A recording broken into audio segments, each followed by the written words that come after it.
Right now, you're eating anywhere from 12 to 1700 calories. You're working out, doing cardio about 4 or 5 times a week, but you're still not able to lose that stubborn belly fat. This video might actually help you change your perspective and your approach to getting to your goals, because most likely the problem is you are not eating enough, right?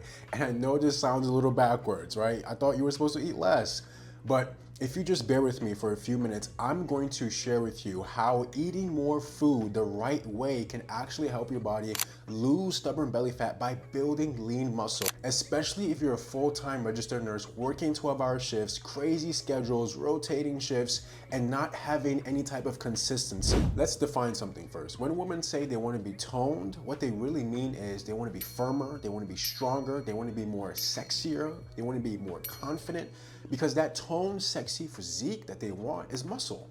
Right? Now, when I say muscle, I don't mean, Arnold Schwarzenegger. I don't mean, these huge buff guys. No, for a woman, muscle means that curvy, nice, feminine body that you all want, right? But that's not achieved by going to the gym and running on the treadmill for hours, or picking up a dumbbell and doing a 5 pound dumbbell and doing 6 reps lackadaisically and just no intention, and doing that for 2 minutes and saying, oh, that was a great workout, right? That toned physique requires intentionality in the gym, requires actually performing the right type of exercises, i.e. strength training and mobility training, to help build that curvy, sexy, feminine body that you want, that you can be proud of, and that type of body that's gonna give you energy and confidence again. So this is the huge problem that a lot of nurses face. When you eat too little for a consistent period of time, your body adapts. Remember, your body wants to keep you alive, regardless of the circumstances. Your body's gonna do everything in its power to keep you alive. So the constant skipping meals, the listening to the culture and eating less food, and this all constitutes to you missing meals, you having less inputs into your body, and now the body has to adjust because the body needs to keep you alive. So what happens when your body adjusts to this pattern of eating less food? Your metabolism slows down. And a lot of nurses are like, why am I not burning off this fat? Why am I not losing this weight, but I'm eating less? Your body cannot burn fat when your metabolism is slow. So when you start eating less food and your metabolism starts adjusting and slowing down, burning fat and losing weight become almost impossible. And now this also negatively affects your hormones, because your hormones are directly impacted by your food. So your thyroid production, your hormonal balance, especially if you're working night shift, which is already impacting your circadian rhythm, which leads to insulin resistance and messes up, completely throws off your hormonal cycle. This all plays a role in why you're struggling so much to lose this weight, despite doing everything possible to actually get the weight off. People don't understand this, but your body's very efficient. Your body is one of the most efficient machines out there. So when food starts to decrease and you start eating less, whether intentionally or unintentionally, it reverts back to survival mode. So what that means is it's going to conserve energy. So everything that you are eating, it's gonna do the best job to conserve that energy rather than burn that energy. So the very thing that you think you're doing to lose the weight is actually playing a role in why you're not losing the weight and why you may be even gaining weight, especially when you talk about you doing excessive cardio. So on top of not eating enough, you're doing excessive cardio, and that's compounding the stress on your body, right? And I talk about this all the time. When the body is flooded with cortisol, flooded with these stress hormones, it is not going to lose weight. Now let's flip the script. Muscle mass, lean muscle tissue, is more metabolically expensive for the body. Now what that means is muscle requires more energy, requires more calories, requires more effort for the body to maintain than fats. So having more muscle tissue is gonna lead to you having a higher resting metabolic rate.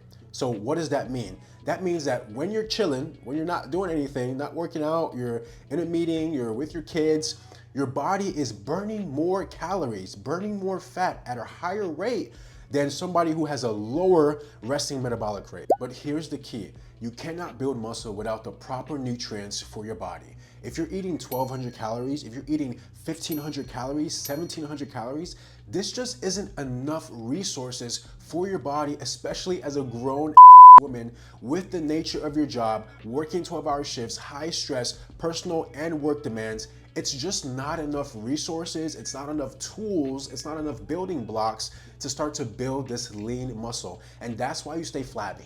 That's why you stay soft. That's why when you look in the mirror, you're not fully confident in this body, because there's a disconnect with who you see in your head, that toned, sexy, strong woman, versus who's looking back at you in the mirror. You have no lean muscle mass. You have no definition.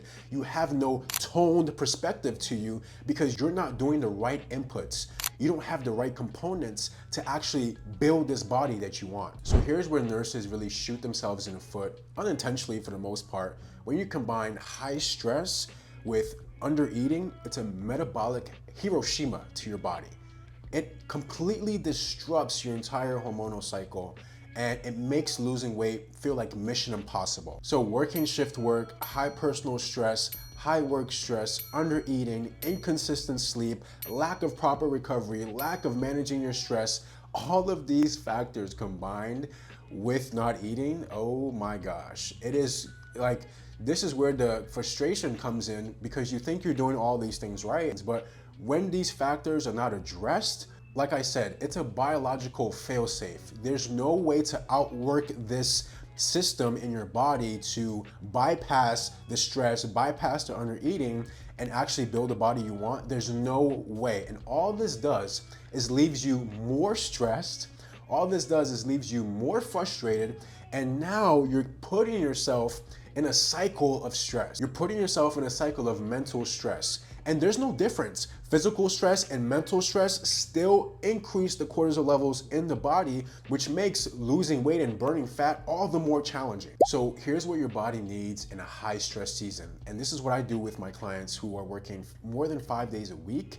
Proper nutrition.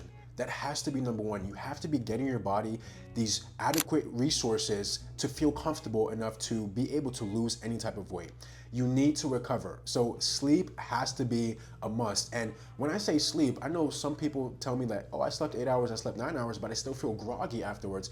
It's because there are some factors that are making your sleep not as effective. So making sure you're not eating 2 hours before you sleep, making sure you're not drinking water an hour before you sleep, making sure you're not looking at blue light 30 minutes before you sleep, making sure when you're going to sleep, especially working night shift, the place is dark, the place is pretty cold, because we want to set the atmosphere right for your body to actually fall asleep and hit third stage sleep, REM sleep. If someone gets 1 hour of REM sleep compared to getting 5 hours of REM sleep, that person that got 5 hours of REM sleep, even though they both slept 8 hours, is gonna wake up feeling way more rejuvenated, way more decompressed, way more rested than the person who still slept 8 hours but only got 1 hour of REM sleep. So these components are mandatory when you are working a highly stressed shift schedule. So anything more than 4 days a week in a 7-day work period, you have to have these components. And finally, managing the stress. You have to have a healthy stress management option: grounding,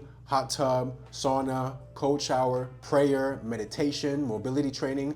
These are just a few that my nurses use in my Healthcare for Healthcare program to help them manage their stress and keep their stress at bay. Because all those inputs we talked about earlier, all those stressors, both personal and from work, combined with under eating, just makes it impossible for you to lose weight. So one of my clients came to me and she was eating anywhere from 13 to 1500 calories. And obviously this wasn't enough as a registered nurse, as a grown woman, to be able to lose the weight and keep it off. So what did we do? We strategically increased her calories very slowly, and we gave her grace as she got accustomed to this new amounts of eating.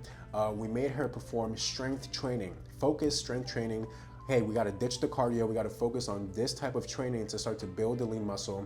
And what happened? She dropped 15 pounds, she got more confident, she fit better into her clothes, dropped a couple of dress sizes, and now she is maintaining this progress and being consistent because she started fueling her body properly and training the right way to build lean muscle. So I know what you're thinking. Dominion, if I start eating more, won't the scale go up? Yeah, it will, because as you start eating more, you're gonna be building more muscle, right? And there will be a little bit of fat in there as well. So naturally the scale will go up, right? So that's why when we build, we have a building phase, but then we also have cutting phase. And this is where a lot of people mess up because most people are in a cutting phase. They're in a constantly eating less food phase, and that's why the metabolism slows down. The majority of the time, you should be in a building phase. The majority of the time, my clients are in a building phase because we want to focus more on building the lean muscle, but also keeping our metabolism up, right? So when my clients go on vacation or go to a wedding and they, have an extra glass of wine, they have a cake, it's not a problem because their metabolic rate is so high that they're in a constant state of burning these extra calories, and it's easier for them to be able to eat all this food because this is their maintenance calories. Is 2,000, 2,200 calories, 2,300 calories, and they have no problem with that, right? But when we get into that cutting phase, that's when we can fine tune the body and start to get off some of that extra fat and make that lean toned physique pop out more, and you just look way more sexier and you look way more confident. So I know this may seem a little confusing. When do I increase my calories? What do I eat to increase? When do I start cutting? That's exactly why we created a one-on-one premium coaching program to help nurses like you who are struggling and don't know what to do, always exhausted, and probably don't even have the mental bandwidth to do all of this. And this is why we have this program, so we can help you lose 20 to 50 pounds, get toned, feel more confident, feel more sexy, and keep the weight off, right? We want to make sure that this is sustainable for the rest of your life. So if that's you, you're interested, go to the description, click the link, and apply for our one-on-one premium coaching program, and we'll see if it will be a good fit for you. And make sure to watch this video next because it's going to be super valuable. Peace.